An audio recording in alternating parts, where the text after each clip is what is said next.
Yuriarkan is a very warm and open theatre company where we welcome Aboriginal people to take an interest in this company and to come in and sit in on shows. There's never anything you're out there to stay out of the room.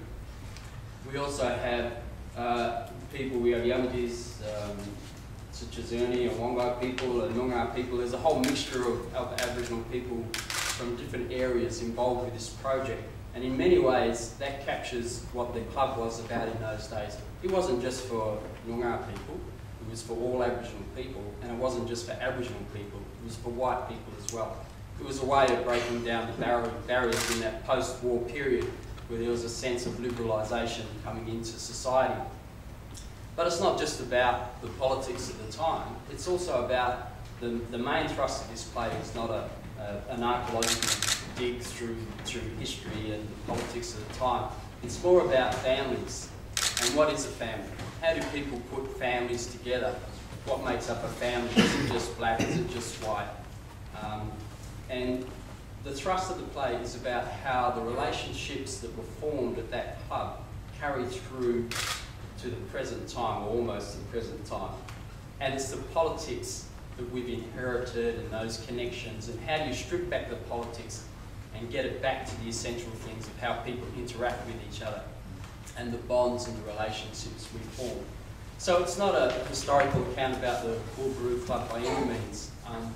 I wanted to take the approach that there were many clubs throughout Australia in that post-war period that were formed as a way of combating the intense sort of political pressure to keep people divided.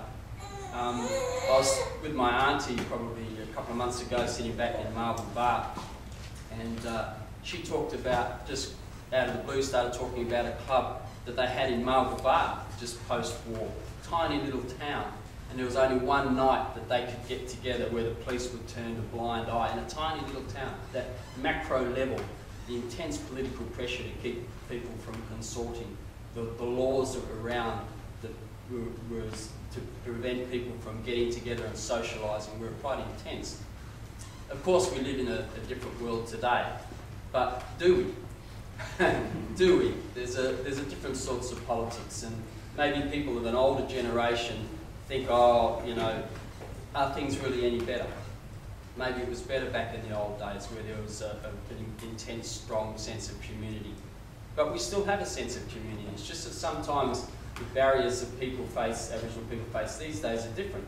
And I think the barriers that non-Indigenous people face as well are quite intense. And how do you connect with the Aboriginal community? How do you understand some of the issues that Aboriginal people face when it comes to culture and heritage and equality and the issues of health, all those sorts of issues that we've seen through the Howard era, and now we're seeing, you know, the Labor government now trying to tackle those issues.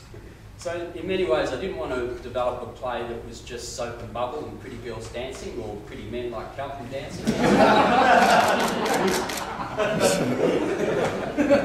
I wanted to create a play that tackles some of those issues, but is also a good night's entertainment.